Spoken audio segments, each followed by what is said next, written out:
We're gonna jump right into this. Werewolf by Night. We're gonna open up with Chris Stuckmann.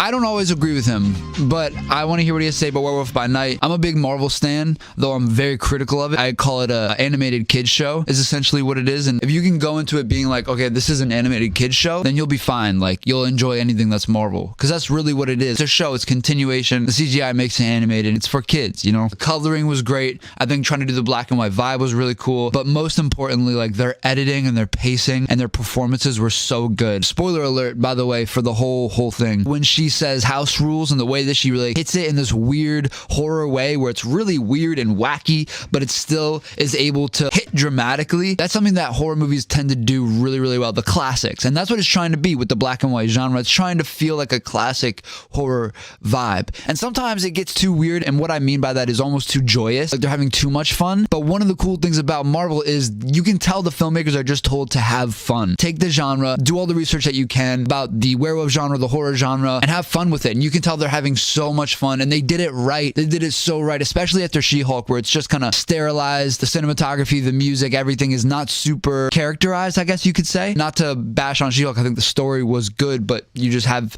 these weak points of it where you don't have it edited correctly. It doesn't have a lot of character to it. And then you go to Werewolf by Night. The cinematography is on point. Both classic and new vibes are being reached. The music I cannot speak enough on. I mean, just so much of the horns are, which almost got too much, but again, it hit that classic vibe where it uses that to give you so many intros and almost like it's a cue, it's a character. It gives you character cues. So they used it to tell the story in a really good way. I loved the makeup too, by the way. The makeup on the main character was really, really cool. Marvel's getting more icky. They're getting like super icky. You know this whole Deadpool Wolverine movie gonna be icky as shit. This is a great intro to monsters in the Marvel universe. You can tell they're trying to do like this whole monster hunter, like vampire, blade. They keep giving the monsters like the things that you would think are like gonna be the villains. They're giving them the main character status, the protagonist status, and I'm about it personally. They did it with the Skrulls, and they did it with these monsters, and I'm a fan. I want to see what they do with that. A TV special, technically, that debuted at Fantastic Fest. This was secret screening #1.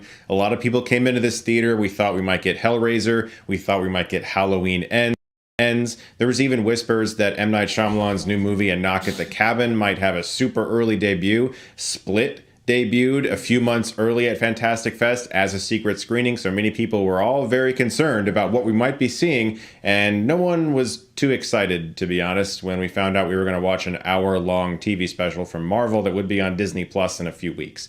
That honestly was disappointing. You could feel the disappointment in the room. I mean, Split premiered there, and I like Split a lot, but still, like, M. Night does not have the best track record. I suppose he has put out some, like, you could, you'd be at least interested a little bit. And the Marvel name, you know what you're going to get. And again, like, I'm happy that they were able to, like, hit with this.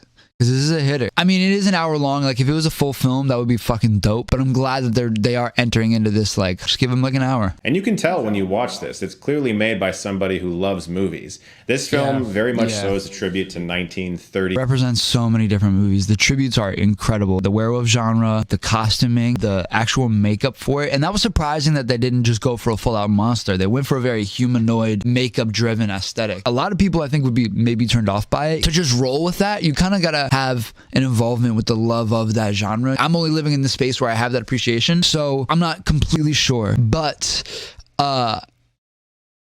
I dig it. I'm happy they didn't stick to like the acting aesthetic. A lot of times when movies like that try to appreciate a certain time period, they go with the acting. WandaVision did that. WandaVision went with the acting, but because that was a comedy, it allowed for it, and it was more of a nostalgia-driven thing rather than Werewolf by Night was obviously trying to be something that could be enjoyed by anyone. WandaVision was an appreciation if you like I Love Lucy type shit. So to see Werewolf by Night attempt the nostalgia in the filmmaking and let the performances still lead modern Marvel performances made me really happy. It brings you to those films. It makes you feel like you're in those classic films. And the way that these relationships and performances are built, it allows this to actually be a classic film in the Marvel genre. I think if you're a Marvel fan, you know, this will be one of those things where you're like, oh, you gotta see. And I wonder what they'll do with the characters going forward. They're just jumping into the monster genre. I think they're going to dive headfirst. I mean, like we said, Blade, Black Knight, and yeah, it's about it. Black and white. I don't know if they shot on film for real, but if they did shoot it digitally, No way they did. They did everything in their power to make it look like film, including dust, scratches, hairs and cigarette burns when real changes would happen. If you love old monster movies like The Mummy or Bride of Frankenstein or any of those films, immediately you're going to feel a lot of nostalgia when you watch this. Even the opening credits are done in the style of old Hollywood movies. And Giacchino also did the score for the film, which is really great. You can tell like the way that the score just takes you through the whole film, that they're worked hand in hand. It really was the thing that held the piece together. If anything, it just feels like a 1930s Universal monster movie that has really high production values. And Giacchino is excellent behind the camera. I loved that shot.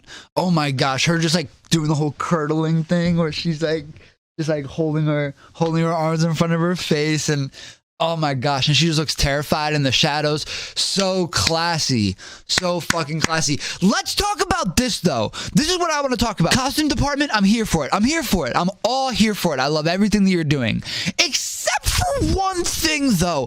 Why do they look like the fucking like timekeepers with the soldiers in the back? Like, what is with these like soldier SWAT looking uniforms?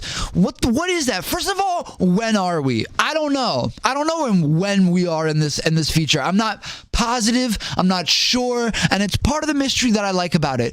But one of the things that drives me just way back is, what are they wearing? I don't understand that. Why do they look like SWAT gear guys? Like, if you would ask me, I would have said, like, I don't know, I think maybe they're in like the 40s or the 30s or the 1910s, and that's kind of cool. I like that. I like that we're in the past, and like the Marvel canon past.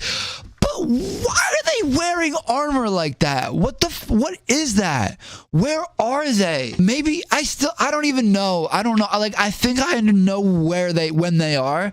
And then I look at those guys and I have no goddamn idea. It was so incredible that I could just feel the palpable disappointment in the room that we were all skipping the other screenings to watch a 1-hour Marvel special. It's not that we were disappointed that we had to watch this movie. I think most of the people there would have eventually checked it out on Disney Plus. It's just that it wasn't what we were really clamoring for, and still people walked out of that theater impressed. People were like, that was actually pretty fucking awesome. So any movie that can ingest... That makes me really happy. I really like Marvel and I like Disney stuff, and they get a lot of crap for the shit they make because it's, you know, kind of engineered, and I agree with that crap. I think it's deserved. I think people who say that are correct. I just like what they put out sometimes. I don't know, there's something about it. I guess it's because I grew up with it. I'm really happy when they're able to put out stuff like this and they're able to just get more respect. I thought this movie was really good. It's also surprisingly gory. There's some really intense kills. And I don't know if that's because it's black and white and so they're able to hide the redness of the blood, which makes it seem less violent. Or if it's that... I bet that's exactly why they're able to do that. PG-13. So the movies are still rated, but the television still says TV-14. So it's not MA. If they're still going to go by TV ratings. They added Logan and the 2 Deadpool movies and some of the Netflix TV shows that were TV MA. So maybe they're finally realizing that Marvel's allowed to be a little violent every once in a while. And I'm glad. I would like to see more of that. The thing is, though, they're putting in more violence in their TV-14. It's not them adjusting to MA. It's them adjusting to their audience, the TV-14 rating. It's like when Nickelodeon let them say hell in the fucking shows. Go subscribe to Stuckmann. He's great.